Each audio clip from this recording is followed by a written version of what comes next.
ముక్కోటి దేవతలు దేవి దేవతలు అసలు వర్షాన్ని కురిపిస్తారా? ఎవరైనా జనాలు కొలుస్తున్నారు కదా, దేవుడు దేవత దేవుడు దేవత నమ్ముకొని పూజిస్తున్నారు కదా. ఆ జనాలు పూజిస్తున్నవి, జనాలు కొలుస్తున్నవి, జనాలు సేవిస్తున్న దేవుళ్ళు దేవతలు అసలు వర్షాన్ని కురిపిస్తారా అని ప్రశ్న వేసినప్పుడు, ఆకాశం అలాగే వారణిస్తుందా? వారు కురిపించినప్పుడు ఆకాశం వారణిస్తుందా అంటేమో అసలు వర్షం కురవనే కురవదు, వాననివ్వనే ఇవ్వదు. కానీ ఇవన్నీ చేస్తుంది ఎవరు అంటే నువ్వే కదా యెహోవా, దేవా నువ్వే కదా అని భక్తుడు అంటున్నాడు. భక్తుడు అంటే చూడండి, జనముల వ్యర్థ దేవతలు వర్షాన్ని కురిపించలేరు, ఆకాశం వానను ఇవ్వదు. దాన్ని కురిపించాలంటే పరమందున యెహోవా దేవుడే వర్షాన్ని కురిపించాలి. దేవుడు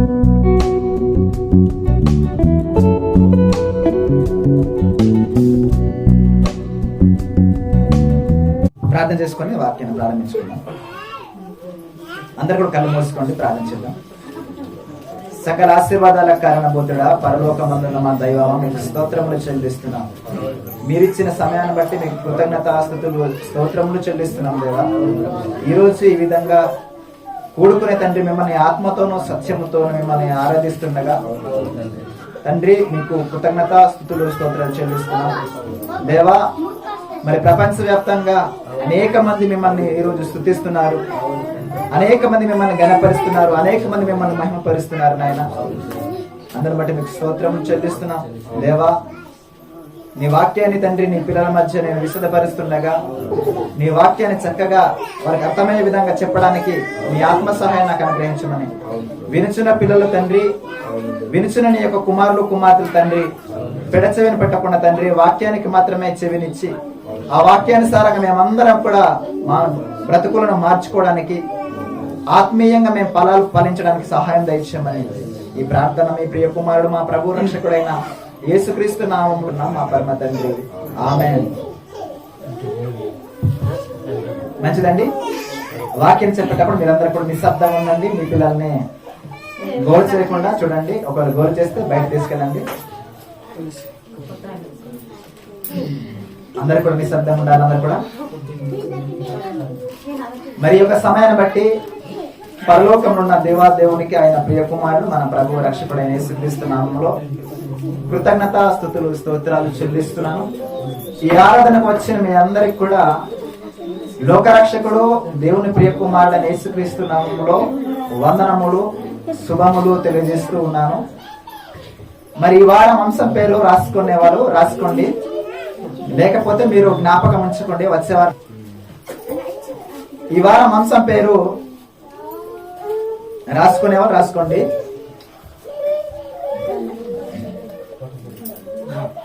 కొద్ది నిమిషాల పాటు మరి వాక్యాన్ని మనం అందరం కూడా ధ్యానం చేసుకుందామండి.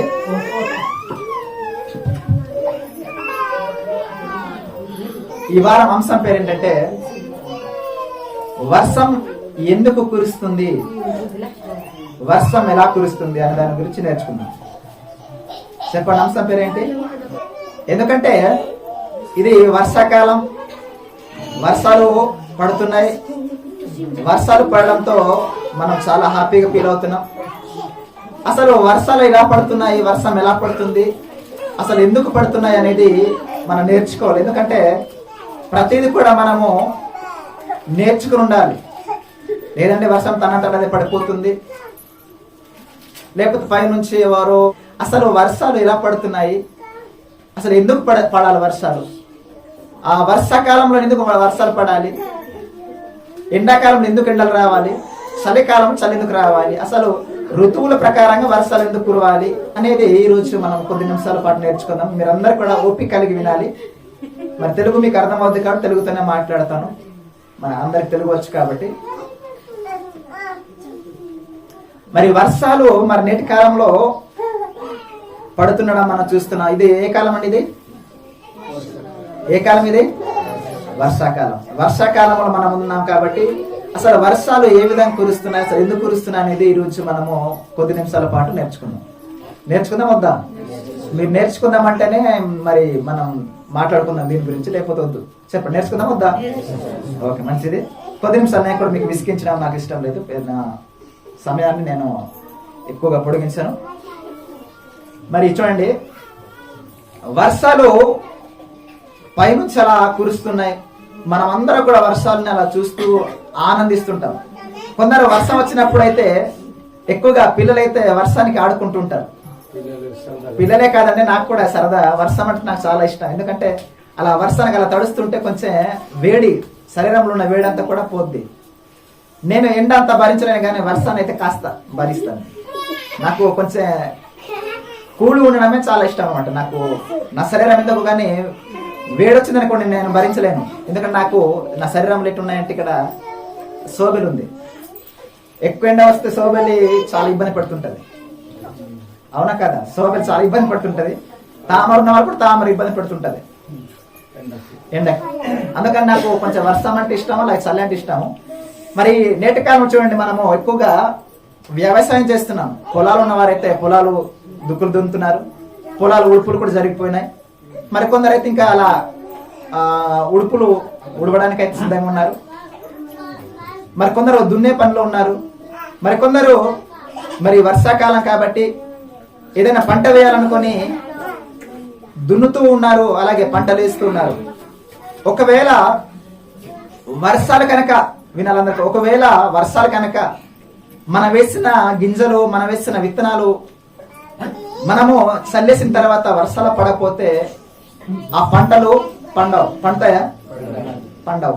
మరి ఆ పంటలు పండాలని తప్పకుండా వర్షాలు పడాలి, కురవాలి.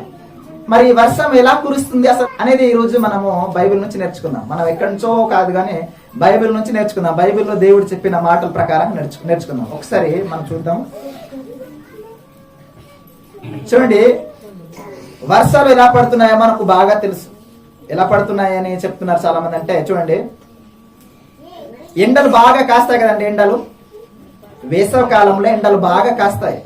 సూర్యుడు బగబగ మండిపోతూ ఎండలు విపరీతం కాసి ఆ సూర్యుడు భూమి మీద పడుతున్నాడు. వినాలందరూ, ఆ సూర్య రశ్మి, సూర్యుని యొక్క కిరణాలు ఎక్కడ పడుతున్నాయంటే భూమి మీద లాగా పడుతున్నాయి. భూమి మీద, ఈ భూమి మీద ఏమేమి ఉన్నాయంటే ఆరణ్యలో ఉంది, అలాగే మహాసముద్రాలు కూడా ఉన్నాయి లేవా? ఆరణ్యలో ఉంది, అలాగే మహాసముద్రాలు కూడా ఉన్నాయి. సముద్రాలు, అవి ఒక మాట చెప్తాను మీకు, సముద్రాలు ఎక్కువ లేకపోతే ఆరణ్యాలు ఎక్కువ చెప్పండి? ఈ భూమి మీద సముద్రాలు ఎక్కువ ఉన్నాయా, ఆరణ్యాలు ఎక్కువ ఉందా? చెప్పండి చెప్పండి, మీకు తెలిసింది చెప్పండి అమ్మా. ఎక్కువ ఎటున్నాయి? ఆరణ్యాలు చాలా తక్కువ ఉంది, సముద్రాలు చాలా ఎక్కువ ఉన్నాయి. తెలుసండి, సముద్రాలు, మహాసముద్రాలు చాలా ఎక్కువ ఉన్నాయి భూమి మీద. అలాగా సూర్యుడి నుండి అలాగా సూర్యకిరణాలు అలా పడుతుంటాయి. ఎక్కడంటే మహాసముద్రాల మీద. వినాలందరూ కూడా, ఆ మహాసముద్రాలు సూర్యుని యొక్క వేడికి ఏమైపోతాయంటే తెలుసా? అవి వేడెక్కిపోయి, బాగా వేడెక్కిపోయి ఆ సముద్రాల నుండి ఆవిరి ఎలాగా పైన వెళ్తుంటది అనమాట. వినాలందరూ కూడా, సముద్రాల నుండి సముద్రం నీరు వేడెక్కిపోయి ఆవిరి ఎలాగా పైకి వెళ్ళిపోద్ది. ఆ ఆవిరి ఎలా మారిపోద్ది అంటే మేఘాలుగా మారిపోతుంది, దట్టమైన మేఘాలుగా మారిపోతుంది. వినాలందరూ కూడా, దట్టమైన మేఘాలుగా మారిపోతుంది. మీకు అర్థమయ్యే విధంగా చెప్తా చూడండి. ఆడవాళ్ళకి బాగా తెలుసుంటది. పొయ్యి ఉంటదండి, పొయ్యి పైన ఏం వేస్తారంటే పైన తప్పలు పెట్టేసి ఎసరేస్తారు. అంతేనా? ఎసరు పెడతారు, తప్పలు వేసి ఎసరు పెడతారు. ఆ నిప్పుకి ఏమవుతుంది? ఎసరు మరిగిపోతుంటది. ఆ ఎసరు పైన అంటే తపాల పైన ఏం పెడతారంటే మూత పెడతారు. ఆడవాళ్ళు పెట్టారా? మూత పెట్టినప్పుడు అలా ఒక క్షణము అంటే ఒక గంటవో లేకపోతే ఒక అరగంట తీసిన తర్వాత మూత పైన ఏముంటది? మూత పైన ఏముంటదమ్మా? చూడలేదా? ఆవిరి ఉంటది. ఏముంటదమ్మా అంటే ఊకోడి. ఆ కింద వేడి వల్ల ఆ నీరేమో ఆవిరిగా లాగా బయట వస్తదన్నమాట. కానీ మూత అడ్డు ఉంటది. అలా తీసినప్పుడు మనకేంటంటే ఆవిరి కనబడుతుంది.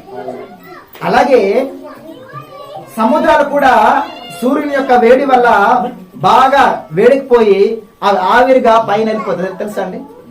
ఎలాగైతే మూత పైన అయితే ఆవిరి వస్తుందో అలాగే సముద్రాలు కూడా వేడికిపోయి ఆవిరి రూపంలో అలాగా పైన వెళ్ళిపోతాయి. పైన వెళ్ళిపోయి దట్టమైన కర్రిగా నల్లటి మేఘాలు ఏర్పడడం మనం చూస్తున్నాం. అలాగా వర్షం కురుస్తుంది అని శాస్త్రవేత్తలు చెప్పారు, లోకం కూడా గుర్తించింది. అవునా కదా? అంటే ఇవన్నీ కూడా సముద్రాల్లో నీరు వేడెక్కిపోయి మరలా సముద్రాల నీరే ఆ దట్టమైన మేఘాలకు ఏర్పడి కింద కురుస్తున్నాయని చెప్తున్నారు. మరి ఇది నిజమా కాదా అనేది బైబిల్లో మనం చూడాలి, చూడకూడదా? చూద్దాం ఒకసారి. ఆదికాండము తీయండి ఒకసారి. ఆదికాండము 2వ అధ్యాయము 5వ వచనం చదవండి ఒకసారి. ఆదికాండము 2వ అధ్యాయం 5వ వచనం. అది వరకు పొలమందలి ఏ పొదయు భూమి మీద నుండలేదు. పొలమందలి ఏ చెట్టును మొలవలేదు. ఎలయనగా దేవుడైన యెహోవా భూమి మీద వాన కురిపించలేదు. నేలను సేద్యపరచుటకు నరుడు లేడు. అయితే ఆవిరి భూమి నుండి లేచి నేల అంతటిని తడిపెను. దేవునికి స్తోత్రం. చూడండి, అప్పటి వరకు దేవుడైన యెహోవా వర్షాలు కురిపించలేదు భూమి మీద. కానీ ఎలా పడుతుందంట వర్షము అంటే భూమి మీద ఆవిరి అలా పైన లేచి, వినాలందరూ, భూమి నుంచి పైన ఆవిరి అలాగా పైకి వెళ్ళిపోయి అలాగా ఏం చేసేదంటే నేలను తడిపేది అని వ్రాయబడింది. అంటే దేవుడు ఎప్పుడో చెప్పేసాడు, ఎలాగా భూమి నుండి ఆవిరి పైన లేచి మేఘాలుగా ఏర్పడి వర్షాలు కురుస్తున్నాయని కూడా దేవుడు ఎప్పుడో చెప్పడం జరిగింది. ఇంకా చూద్దాం ఇంకో మాట. ఆదికాండము 9:14 చదువుకున్నాం కదా. ఆదికాండము 9:14. భూమిపైకి నేను మేఘమును రప్పించినప్పుడు. చాలు బాబు. అంటే దేవుడు భూమిపైకి ఏ రప్పిస్తున్నాడంటే మేఘాలు రప్పిస్తున్నాడు. వినాలన్నారు కూడా. దేవుడు భూమి పైన ఏ రప్పిస్తున్నాడంటే మేఘాలు రప్పిస్తున్నాడు. మేఘాలు కూడా తమంతటా అదే రావట్లేదు, దేవుడే మేఘాలను రప్పిస్తున్నాడు అని రాయబడింది. నేను భూమిపైకి మేఘాలను రప్పిస్తాను అని దేవుడు రాశాడు. అంటే మనం అనుకుంటే మేఘాలు రావాలి అంటే వస్తాయా? ఎవరైనా పెద్ద మనిషి గాని, శాస్త్రవేత్త గాని, డాక్టర్ గాని, ఇంజనీర్ గాని భూమిపైకి మేఘాలు వచ్చును కాక అంటే వస్తాయా? రావు. కానీ ఆ మేఘాలు ఏర్పడడానికి కారకుడు ఎవరంటే దేవుడు. ఇంకా మాట చూద్దాం, ఇంకా కొన్ని అలా చదువుకుంటూ ముందుకెళ్దామండి.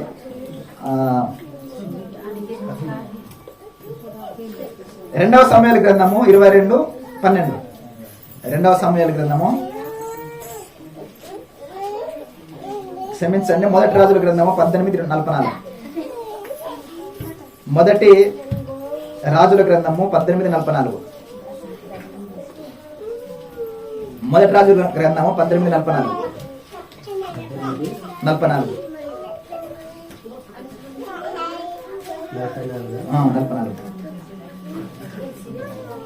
1 రాజుల గ్రంథము 18:44.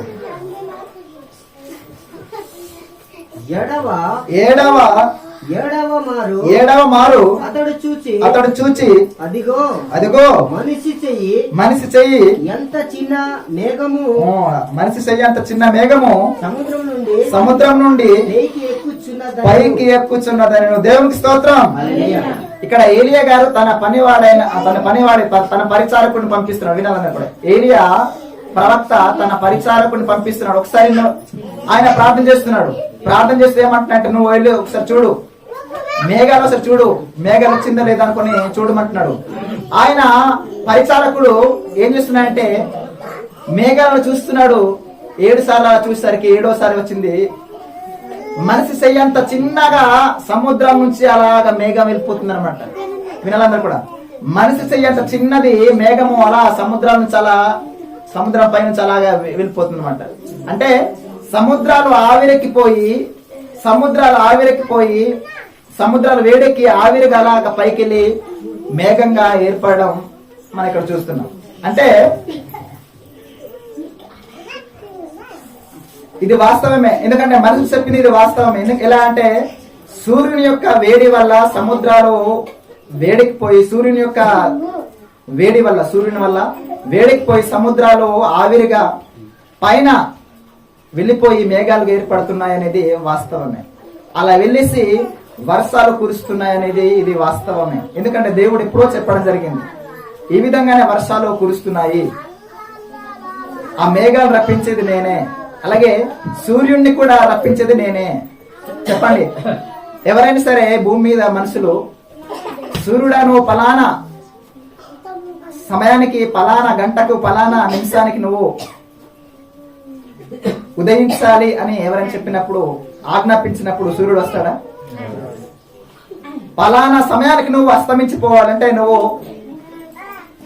అస్తమించాలి, నువ్వు మా కనబడకుండా పోవాలని చెప్పినప్పుడు అది అస్తమించదు. ఎందుకంటే దేవుని ఆజ్ఞ ప్రకారంగానే సూర్యుడు ఉదయిస్తున్నాడు, సూర్యుడు అస్తమిస్తున్నాడు. అంటే సూర్యుడేమో బాగా మండిపోతూ మండిపోతూ మండిపోతూ సముద్రాలను వేడెక్కించి ఆ సముద్రాల నుండి ఆవిరిని పైన వెలటట్టు చేసి ఆ మేఘాలు ఏర్పడి చివరికి మనకు వర్షాలు పడుతున్నాయి లేవా? కాబట్టి ఇంకా కొన్ని మాటలు చూసుకుందామండి ఒకసారి. అలాగే ఇంకో మాట చూద్దాము.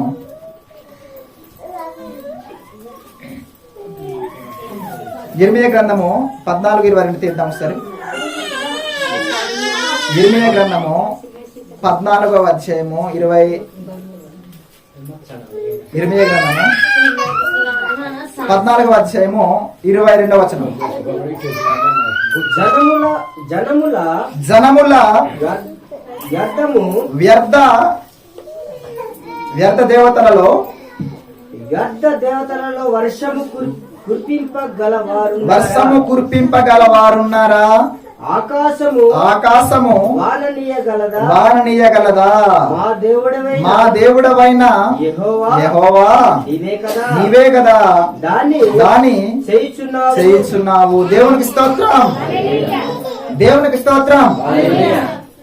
వినాలందరూ కూడా, జనముల వ్యర్థ దేవతలలో వర్షము కురిపింపగలవారున్నారా?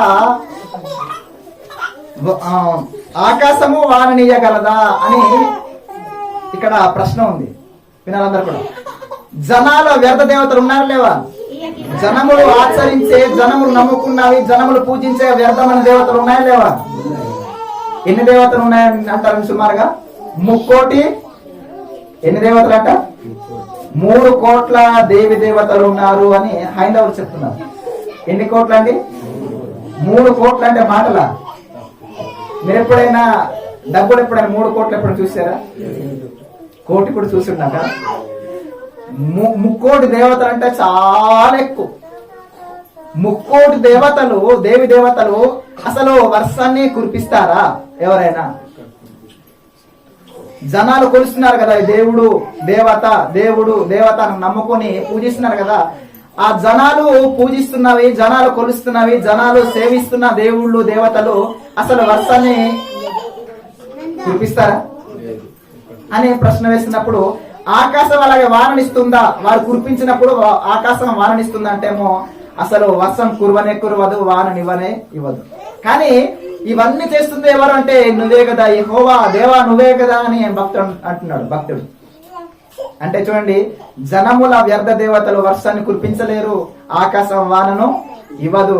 దాన్ని కురిపించాలంటే పరమందున యెహోవా దేవుడే వర్షాన్ని కురిపించాలి. దేవునికి స్తోత్రం. కాబట్టి మనము చాలా అదృష్టవంతులమా కాదా?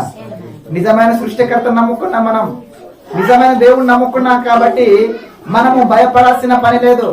కానీ లోకంలో చాలా మంది సృష్టికర్త కానీ దేవుణ్ణి, దేవతలను పూజిస్తున్నారు. కానీ నిజమైన సృష్టికర్త మనం నమ్ముకున్నాం.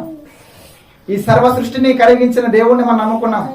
మన కొరకు సూర్యుని రప్పించి, మన కొరకు చంద్రుని రప్పించి, మన కొరకు వర్షాలను కురిపిస్తూ, మన కొరకు గాలినిస్తూ, మన కొరకు సమస్తాన్ని జరిగిస్తున్న దేవుణ్ణి మనం నమ్ముకున్నాం.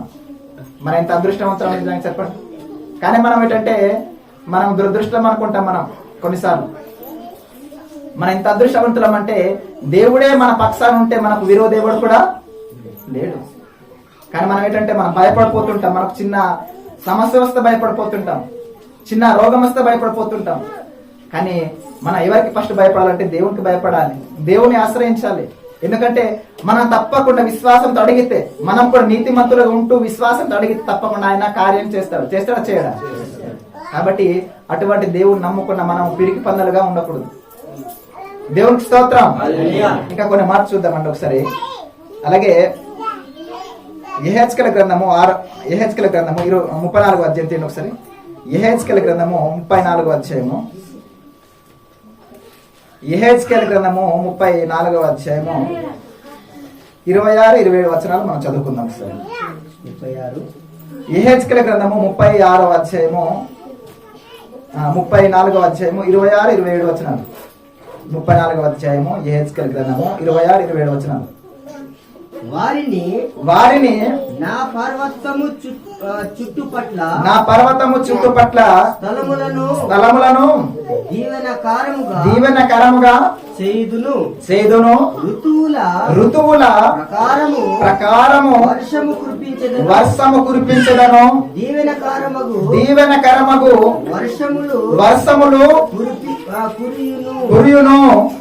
ఫలవృక్షములు ఫలములిచ్చును.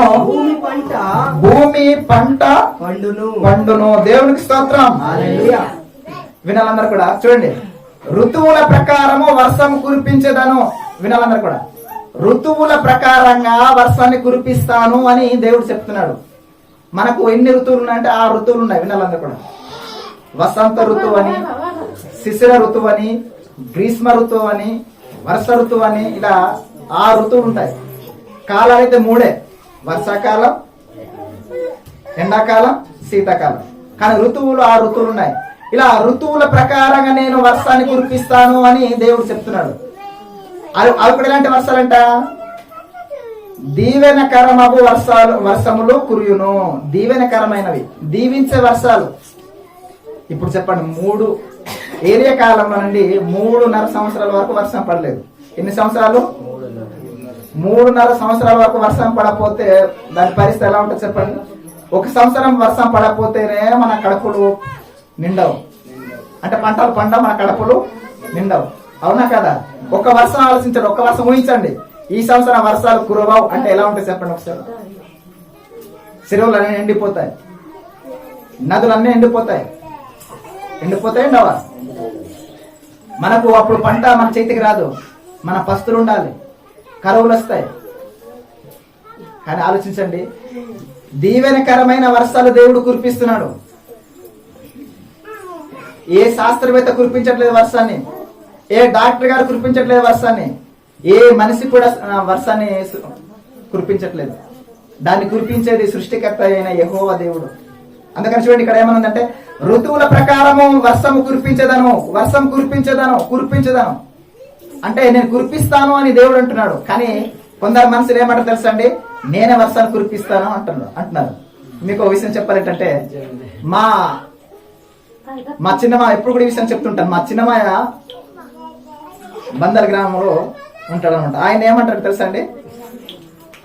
ఈ బుడ్డడే వర్షాన్ని కురిపిస్తుంటాడు, వర్షాన్ని కూడా ఆపేస్తాడు అని అనుకుని చాలా మంది నమ్ముతున్నారు తెలుసా. వాడి పని అయిపోయిందిరా, వాడి పని పూర్తి చేసుకున్నాడు కాబట్టి వర్షాన్ని ఆపేసాడు. వర్షం ఆగిందంటే కారణం ఏంటి? ఆ బుడ్డడే ఆపేస్తున్నాడు అనుకుని చెప్తుంటారు అనమాట. వర్షాన్ని కురిపించలేరు, ఆప్ చేయలేరు. అది ఎవరి తరం కాదు, అంతేనా కాదా? దాన్ని కురిపించాలంటే దేవుడే కురిపించాలి. అది కూడా ఏ సమయాన్ని కురవాలో దేవుని యొక్క ఇష్టం అది. కానీ మనం ఏంటంటే ఈ విషయం తెలియకుండా మనం ఏమంటుంటామంటే వర్షాన్ని పచ్చి బూతులు తిడుతుంటాము, బండ బూతులు తిడుతుంటాము. ఆ వర్షం లేకపోతే మనకు దిక్కే ఉండదా? మీరు తిడతారో తిట్టరు నాకు అయితే తెలియదు కానండి, మా ఊర్లో అలా వర్షాలు అలా పడుతూ ఉంటే ఏ పని చేయకుండా ఉంటుంటే రకరకాలు తిట్టేస్తుంటారు వర్షాన్ని. వర్షం ఎందుకు తిడతారమ్మా మీరు? వర్షం లేకపోతే మన యొక్క కడుపు కూడా ఉండదు కదా, వర్షం కురవాలి అది అని అంటుంటా నేను. పంటలు పండవు, అలాగే పశువులకు మేత కూడా దొరకదు. చూడండి, ఇక్కడ ఏమన్నదంటే దీవెనకరమగు వర్షములు కురియును, ఫలవృక్షములు ఫలములిచ్చును, భూమి పంట పండును. దేవునికి స్తోత్రం. ఫలవృక్షం అంటే ఫలాలిచ్చే చెట్లు ఉన్నాయి కదండి. మనకు అడవిలోకి వెళ్తే రకరకాల పళ్ళు మనకు దొరుకుతాయి. అలా రకరకాల ఫలాలిచ్చే చెట్లన్నీ కూడా మనకు ఫలాలు ఇవ్వాలంటే వర్షాలు కురవాలి. వర్షాలు కురిస్తేనే మనకు రకరకాల పళ్ళు దొరుకుతాయి. ఈ సంవత్సరం అయితే మనకు ఏ రాలేదంటే నేరేడు పళ్ళు. మీ పక్క వచ్చింది లేదు, మాకైతే వస్తారు లేదు. నేరేడు పళ్ళు అంటే అయితే బూసిపళ్ళు రాలేదు. ఈ సంవత్సరం ఎక్కడ కూడా లేదు, నెక్స్ట్ సంవత్సరం వస్తుంది అనమాట. చూడండి, ఫలవృక్షములు ఫలములిచ్చును, భూమి పంట పండును. అంటే మనకు ఫలాలు తినే ఫలాలు కావాలన్నా కూడా వర్షాలు పడాలి. అలాగే పంటలు పండాలంటే కూడా పంటలు పండాలన్నా సరే వర్షాలు పడాలి. కొందరు ఏం చేస్తుంటారంటే హైందవులు, హిందువులు ఉన్నారు కదా, హిందువులు వాళ్ళు ఏం చేస్తుంటారంటే వర్షాలు పడకపోతే ఏం చేస్తారు తెలుసా అండి? ఎప్పుడైనా విన్నారా? వర్షాలు పడకపోతే ఏం చేస్తారు తెలుసా? చాలా మంది హిందువులు తెలుసా? మీకు విషయం చెప్తాను. వర్షాలు పడకపోతే ఏం చేస్తారంటే వాళ్ళు కప్పలు, మనకు తెలుసు కదా కప్పలు, కప్పలు తీసుకొచ్చి ఆడకప్పను మగ కప్ప తీసుకొచ్చి ఏం చేస్తారు తెలుసా అండి? వాటికి పెళ్లి చేస్తారట. ఏం చేస్తారు? పెళ్లి. అంటే నిజం ఇది, వాస్తవం ఇది. మీరు పేపర్లో చాలా సార్లు చదవారు కాబట్టి మీరు బాగా తెలుసుంటుంది కదా. కప్పలకు పెళ్లిళ్ళు చేస్తే వర్షం పడుతుంది అనుకుని కొందరు గుడ్డి నమ్మకంగా ఏం చేస్తారంటే పెళ్లి చేస్తారు తెలుసా అండి? ఇది జోక్ కాదు, నిజం ఇది.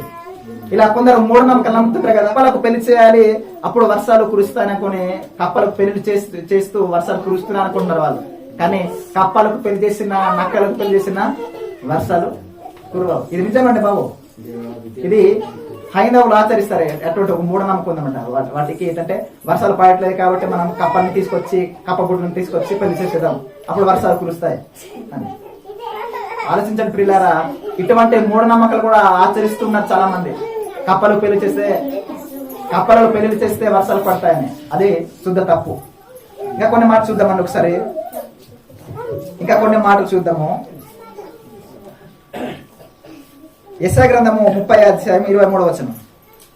యెషయా గ్రంథము 30వ అధ్యాయం 23వ వచనం. యెషయా గ్రంథము 30వ అధ్యాయము 23వ వచనం. యెషయా గ్రంథము 30వ అధ్యాయం 23వ వచనం.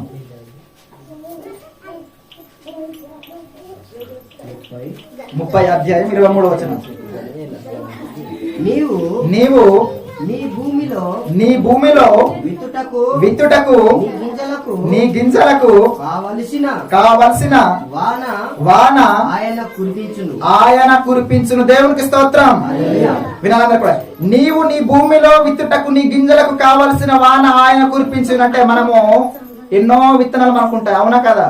షోలు అని, సామాలని, రాగులని, జొన్నలు అనుకొని, కందులు అనుకొని అనేక విత్తనాలు పెట్టుకుంటాం కదా. ఆ విత్తనాలు భూమి మీద మనం అలా వెళ్ళి విత్తేస్తాం, వచ్చి హ్యాపీ పడుకుంటాం. కానీ ఒకవేళ వర్షాలు పడకపోతే మనము విత్తనాలు వేసినా సరే మొలకెత్తాయా? వర్షాలు వస్తారు, భూమి తడిగా లేకుండా అలా పొడిగా ఉందనుకోండి, దట్టంగా ఉందనుకోండి, మనకు మొలకలు రావు. వస్తాయా?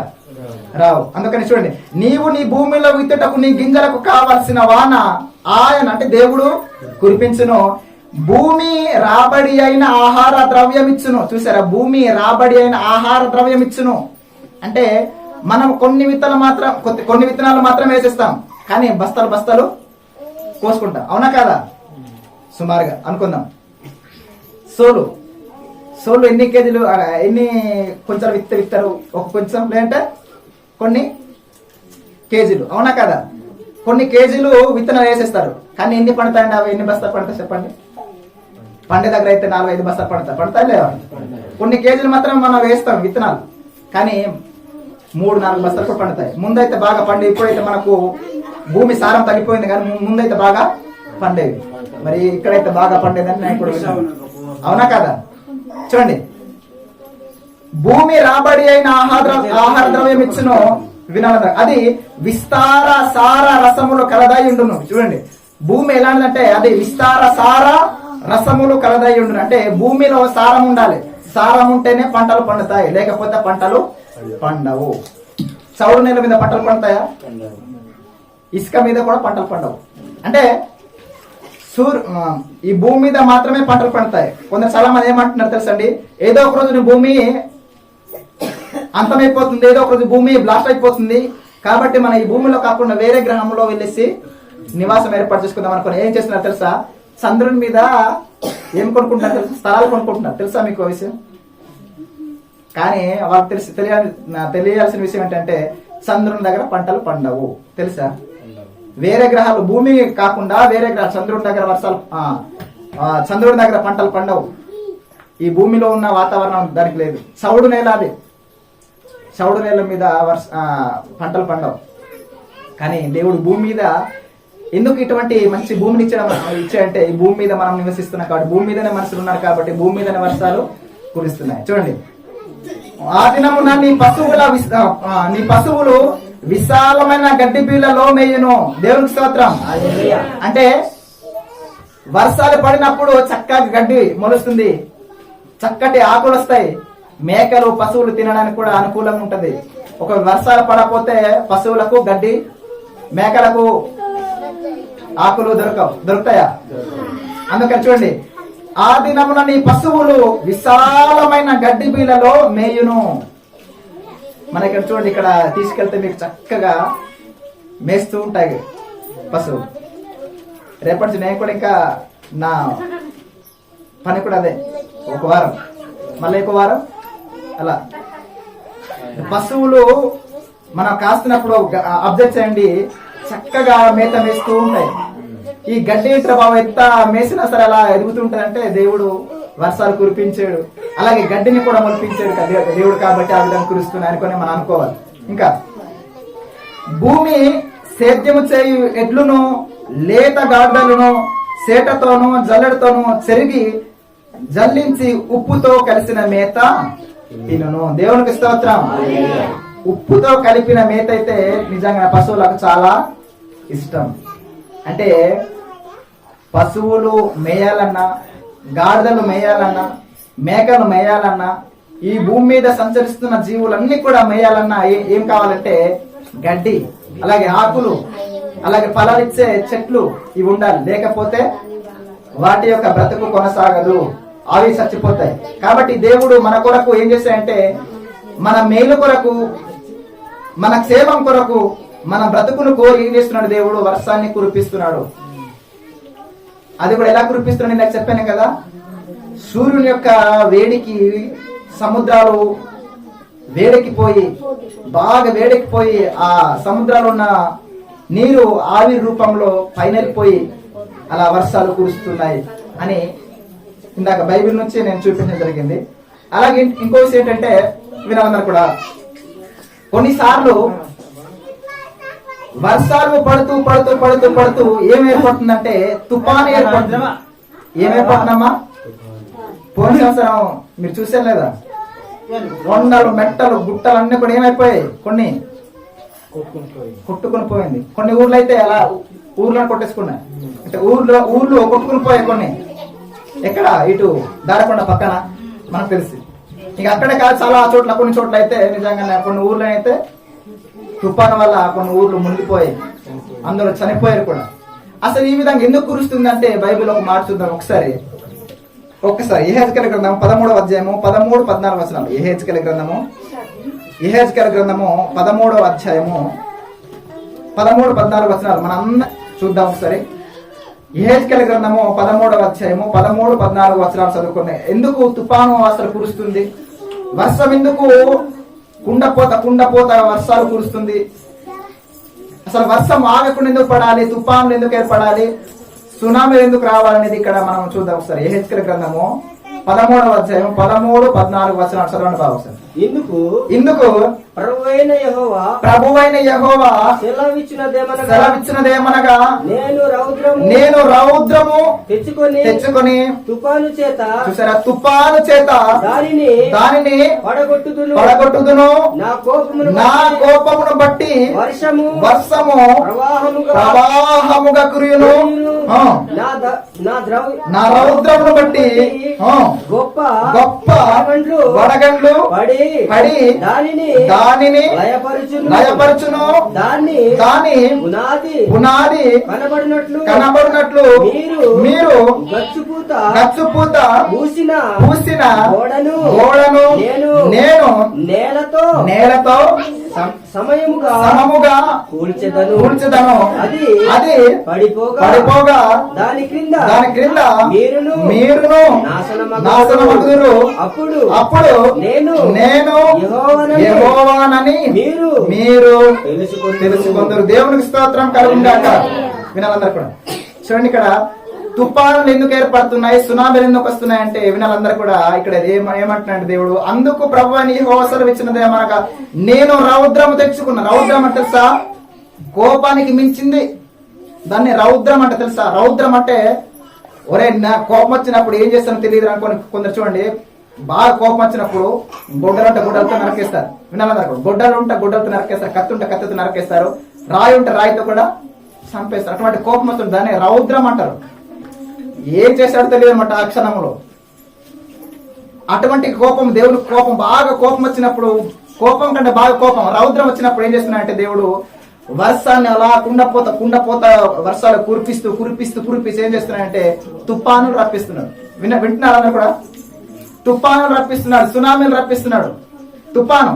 తుఫాను ఏర్పడింది అంటే కారణం ఎంత తెలుసా అండి, దేవుని కోపం వచ్చింది అని అర్థం చేసుకోవాలి. ఎవరికో కోపం వచ్చిందండి, మన కోపం వస్తే కత్తి పట్టుకుంటాం, గొడ్డలు పట్టుకుంటాం, కర్ర పట్టుకుంటాం. కానీ దేవుని కోపం వచ్చినప్పుడు ఏం పట్టుకుంటే తెలుసా అండి, వర్షాన్ని అలా కురిపిస్తాడు. కోపంతో వర్షాన్ని అలా కురిపిస్తూ కోపం వచ్చిందనుకోండి దేవునికి ఊరినే లేకుండా చేసేస్తాడు దేవుని కోపం వస్తే. అందుకనే మన మనుషులకు కోపం రప్పించిన పర్లే కానీ దేవుని కోపం రప్పించేమా అంటే అలా పడుకున్న వాళ్ళం పడుకున్నట్టుగానే పోతాం. దేవునికి స్తోత్రం. 10 నిమిషాలు వినాలందరూ కూడా. దేవునికి కోపం వస్తే మనం ఎక్కడ దాక్కోలేము. అందుకనే మనము దేవుని కోపం రప్పించేటట్టుగా మనం బ్రతకకూడదు. దేవునికి కోపం రప్పించేటట్టుగా మన యొక్క బ్రతుకులను కొనసాగించుకోకూడదు. ఇక్కడ ఏమంటున్నా చూడండి, ఇందుకు ప్రభువు అని యెహోవా సెలవిచ్చినదే మనకు నేను రౌద్రం తెచ్చుకుని తుఫాను చేత దాన్ని పడగొట్టుదును. తుఫాను వస్తే అవి పడిపోతాయి. ఎన్ని మేడలు మిద్దలు ఉన్నా సరే తుఫాను వచ్చిందనుకోండి అలాగా కూలిపోతాయి, నేలమట్టం అయిపోతాయి. అక్కడ ఎన్ని ఆస్తిపాస్తులు ఉన్నాయేంటి, ఎంత జనాలు ఉన్నా సరే ఏంటి, నేలమట్టం అయిపోయి చివరికి శ్మశానంగా మారిపోతుంది. దాన్ని పడగొట్టుదును. నా కోపమును బట్టి వర్షము ప్రవాహముగా కురియు. అంటే దేవుని కోపాన్ని బట్టి వర్షం ఎలా కురుస్తుంది, ప్రవాహంగా కురుస్తుంది. ఇంకా దాని వర్షాన్ని ఆఫ్ చేయడం ఎవరితరం కాదు. కాబట్టి ప్రియులారా, దేవుడిని కోపాన్ని రప్పించేటట్టుగా మనం బ్రతకకూడదు. ఆనాటి కాలంలో కూడా వినాలందరూ కూడా, నోవాహు కాలంలో కూడా, నీతిమంతుడు భక్తిపరుడైన నోవాహు కాలంలో కూడా మనుషులు ఎలా బ్రతికారు, తినుకుంటూ త్రాగుకుంటూ పెళ్లి చేసుకుంటూ నారు నాటుకుంటూ దేవుడు అంటే భయం లేక విచ్చిరివిడిగా బ్రతికినప్పుడు దేవునికి విపరీతమైన కోపం వచ్చి ఏం చేశాడు తెలుసా, 40 రాత్రులు 40 పగళ్ళు ప్రచండమైన వర్షం కురిసింది. ఊటలన్నీ కూడా నిండిపోయాయి, చెరువులన్నీ కూడా నిండిపోయాయి. భూమి చివరికి అలాగా 15 మూరలు ఎత్తున నీరు రావడంతో అనేక మంది చనిపోయారు. అక్కడ ఉన్న మనుషులందరూ చనిపోయారు. ఓడలో ఉన్న నోవాహు కుటుంబం మాత్రం మిగిలింది. అలాగే ఓడలో ఉన్న జంతువులు మాత్రం మిగిలాయి. కానీ జంతువులు, మనుషులు అన్ని కూడా చనిపోయాయి. అప్పుడు దేని బట్టి, దేవుని కోపం రావడం బట్టి. మరి నేటి కాలంలో కూడా ఎక్కడో ఆ సునామీలు వస్తున్నాయి, భూకంపాలు వస్తున్నాయని మనం వింటున్నాం. దానికి కారణం ఏంటి తెలుసా, దేవునికి కోపం రప్పించడం. దేవునికి కోపాన్ని రప్పించడం బట్టి ఇటువంటి ప్రకృతి వైపరీత్యాలు జరుగుతున్నాయి. కొండ చర్యలు అలా విరిగి పడిపోతున్నాయి.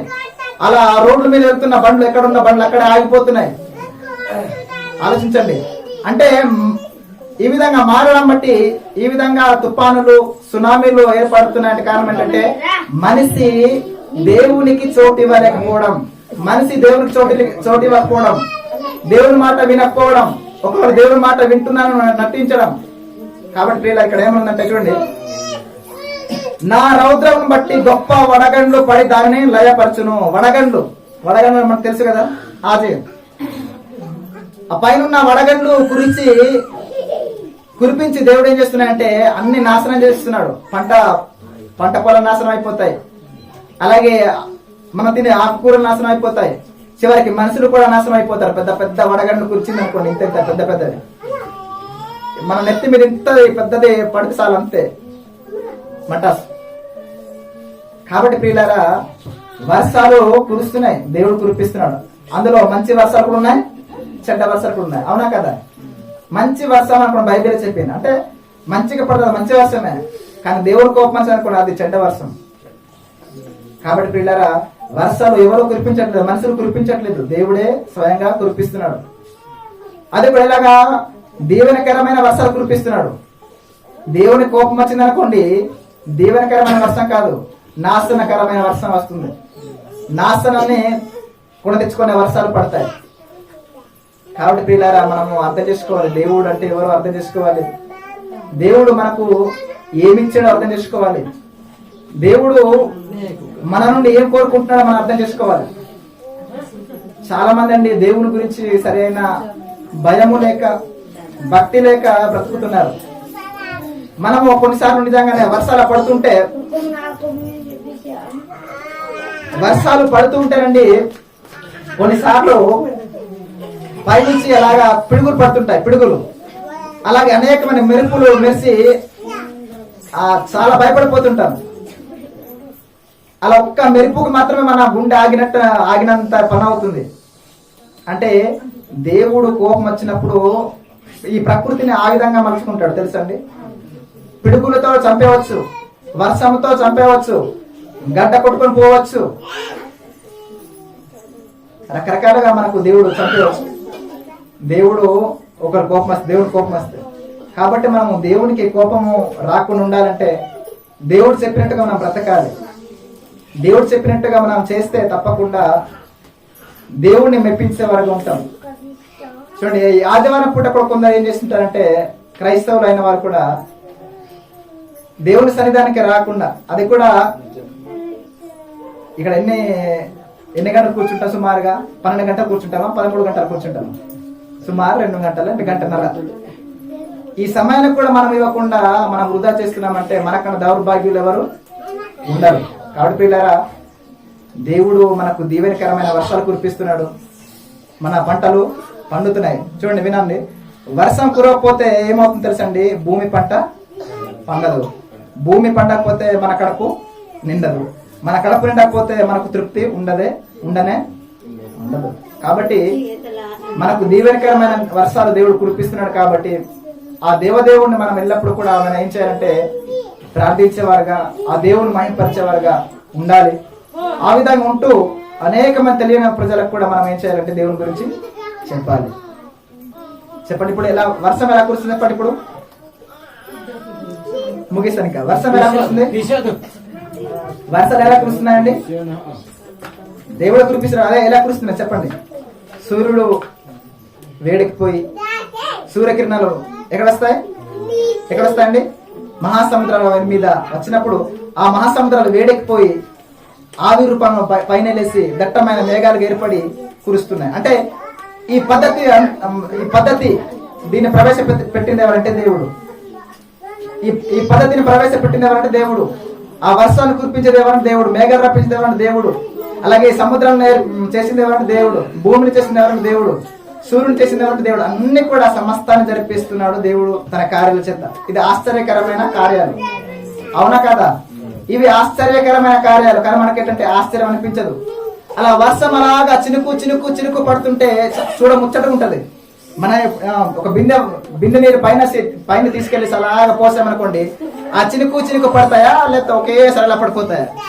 ఒకేసారి అలాగా ఇదవుతాయి. కానీ అదేంటో చూడండి, చినుకు చినుకు చినుకు అలా ప్రారంభం అవుతాయి. చక్కగా చూడ ముచ్చటగా ఉంటది వర్షం. ఆ యొక్క అద్భుతమైన వర్షాన్ని చూడండి ఒకసారి. మన యొక్క మనసుకు ప్రశాంతంగా ఉంటది. మనం విత్తనాలు వేసిన తర్వాత వర్షం పడపోతే మనకు మనసంతా కలత పడిపోతుంటది. అయ్యో, నేను విత్తనాలు వేసాను, వర్షం పడితే బాగుండు అనుకుంటాను. కానీ దీవెనకరమైన వర్షాలు దేవుడు మనకు కురిపిస్తున్నాడు. మన యొక్క పంటలు పండిస్తున్నాడు, మన కడుపులు నింపుతున్నాడు. కాబట్టి మనం దేవుణ్ణి ఏం చేయాలంటే మనము మనసారా తండ్రి అని స్తుతించే వారికి ఉండాలి, ప్రార్థించే వారికి ఉండాలి. అంతే తప్ప దేవుణ్ణి మనము వెక్కిరించేవారుగా, దేవుడు లేడు అన్నట్టుగా మనం బ్రతికితే మాత్రం తప్పకుండా మన నాశనాన్ని మనం తెచ్చుకున్న వారం అవుతాం. కాబట్టి దేవునికి మనం అందరం కూడా భయపడాలని, దేవుణ్ణి మనం ఎల్లప్పుడూ కూడా స్తుతించాలని మరి కోరుకుంటూ ఈ మాటలు ముగిస్తున్నాను.